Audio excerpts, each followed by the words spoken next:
kata kunci penilaian akhirnya adalah takwa. Takwa. Sungguh Allah Maha mengetahui, Maha teliti. Sip. Jadi sekaligus tadi juga ya membuat kita jadi ngerti bahwa value kita di hadapan Allah bukan identitasnya gitu, bukan. Tapi ketakwa. Makanya Allah beserta orang yang takwa dan berbuat baik. Bu, maaf ya, nggak ada mentang-mentang keturunan tertentu ini pasti lebih tinggi derajatnya, nggak ada. Allah tidak ada di garis keturunan tuh, nggak ada. Yang ada di garis ketakwaan. Sip ya. Jadi pertanyaan Bapak tadi saya rasa itu udah cukup komprehensif, Bu. Ini semua adalah jalan jembatan menuju kita menjadi takwa. Takwa itu salah satunya apa? Bersaksi, penuh dengan welas asih. Maka ciri orang yang takwa: satu, nggak pelit. Dua, nggak ego, menahan amarah, kontrol anger gitu. Yang nomor tiga, pandai memaafkan kesalahan orang lain. Dah, itu dulu yang paling gampang. Susah ya, Bu ya? Iya. Satu lagi ya, satu dulu. Atau Bu, saya mau jawab simpel aja ya. Ibu, kesehatan fisik ditentukan apa, Bu? Pasti berkaitan sama mental. Oke? Mental. Mental itu kan jiwa kita. Dibuat. Mental itu isinya 3. Pikiran, perasaan, emosi. Oke? Sekarang saya tanya, berarti antara tubuh dengan jiwa, antara tubuh dengan mental, konektivitasnya ada nggak? Ada. Makanya orang yang sakit mental, fisiknya pasti cepat sakit. Sekarang saya tanya, akhlak itu datang dari mana? Mental, jiwa. Maka kalau orang akhlaknya baik, berarti pikiran, perasaan, emosinya seimbang. Kalau yang sakit mental, itu kan bukan maunya dia. Betul. Jadi gimana itu? Berarti dia ketika dia sakit mental, berarti ada gangguan antara pikiran, perasaan, dan emosinya. Kan karena lahir ya, karena bawaan bisa kan? Bisa. Itu salahnya si orang itu nggak salah dong, Pak.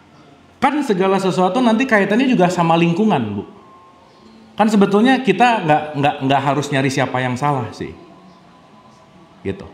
Seseorang bisa mendapatkan ini karena mungkin ada asupan dari orang tuanya, dari lingkungannya, membuat mentalnya jadi seperti itu, gitu kira-kira. Gitu ya. Ini saya nggak ngomong benar atau salah, tapi kita sebut konsekuensi, Bu. Gitu. Anyway ya, tapi nanti kita panjang. Nah, sekarang saya tanya, kira-kira kalau orang yang akhlaknya baik sering mengedepankan ego atau sering mengontrol ego? Kalau mengontrol ego berarti dia jarang marah. Misalkan, ibu penting untuk tahu, ibu waktu marah akan keluar hormon stres. Kortisol keluar, sel darah putih ketekan. Artinya apa? Marah 5 menit, sistem imun tubuh mati 6 jam. Ibu kalau mau cepat sakit, sok banyak marah aja. Kenapa? Karena marah mengeluarkan chemistry yang namanya kortisol, gitu kira-kira. Sip ya? Berarti akhlak ada kaitan sama kesehatan nggak? Pasti, karena nanti kaitannya sama nutrisi fisik, nutrisi jiwa. 2 hal ini nanti akan satu kesatuan menjadi diri kita dan kesadaran kita, gitu kira-kira. Sip ya? Saya komain. Ketika ibu bahagia, yang keluar itu hormonnya namanya endorfin. Gimana cara kita bahagia? Membahagiakan orang lain. Jadi nolong, menyehatkan nggak? Kaitannya di mana? Di hormon, gitu kira-kira. Jadi kalau kita malas nolong orang, sama dengan kita lagi jahat sama diri sendiri, gitu kira-kira. Sip ya? Nanti kapan-kapan kita bahas detail. Tapi yang jelas, ibu kalau marah, ingat-ingat, ibu lagi ngasih racun sama diri sendiri. Maka ketika kita marah, bukan kita merugikan orang lain, tapi yang pertama rugi siapa? Diri sendiri. Gitu. Satu lagi ya, Ibu.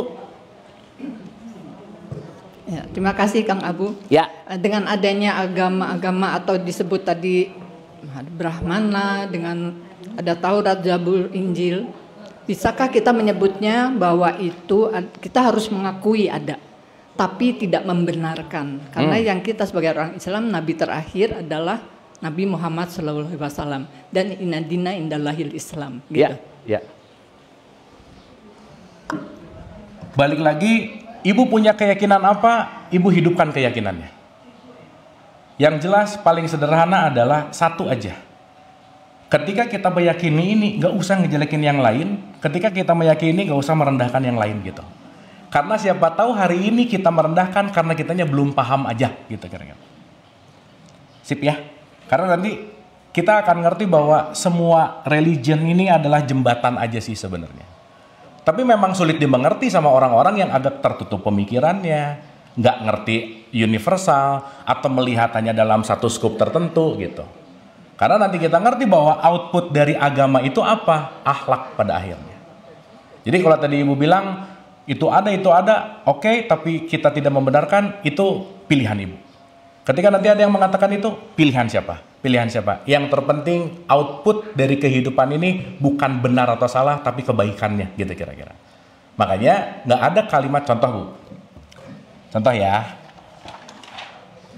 Level paling bawah itu benar salah. Ya. Sekarang saya tanya, Bu, Islam yang terbaik nggak? Let's say, betul? Islam yang mana? Ada Sunni, Syiah, Wahabi, ada NU, Muhammadiyah, Persis, LDI, ya, yang mana? Ahlul Sunnah wal Jamaah tuh yang mana? Nah, bingung tuh. Pokoknya Islam yang terbaik, misalkan. Padahal di dalamnya juga banyak cabang. Which Islam yang dimaksud itu satu. Itu juga penting untuk direnungkan.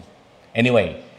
Maka once kita berbicara dalam konteks benar atau salah, benar salah kita sebut sementara sebagai relatif. Betul nggak? Karena kebenaran kita semakin meluas. Itulah kenapa tidak ada perintah berlomba-lombalah dalam kebenaran. Nggak ada, busok ibu cari. Tapi fastabikul khairat.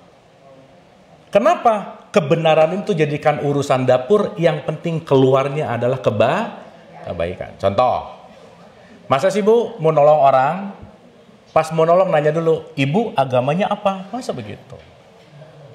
Betul nggak? Terus kalau dia jawab juga lumayan seagama, Islam. Oh bagus. Pas mau nolong lagi, ibu NU Muhammadiyah. Pusing lagi bu.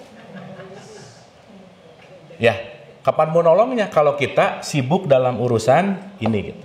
Maka ini nanti akan berbicara dalam wilayah relatif. Gitu, Bu. Sip ya? Clear ya? Sip. Jadi yang terpenting, Bu, intinya adalah semoga kita tidak basa-basi begitu kita melakukan yang namanya syahadat. Dan senantiasa welas asih selalu hadir dalam hidup kita. Itu intinya. Oke? Sip? Paham? Atau puyeng? Oke, Bu, kalau gitu kita hening sejenak. Al-Hadiniyah.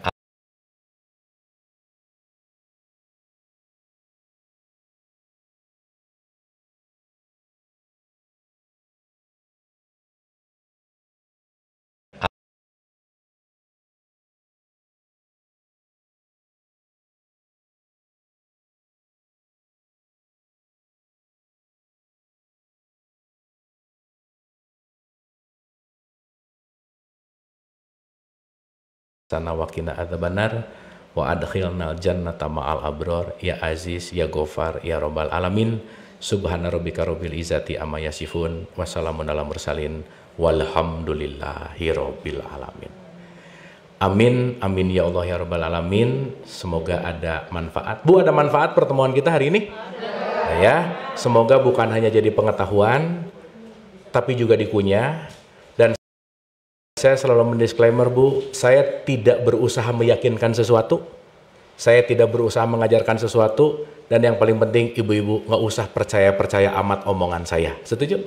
Tapi yang jelas apa yang disampaikan ibu alami langsung.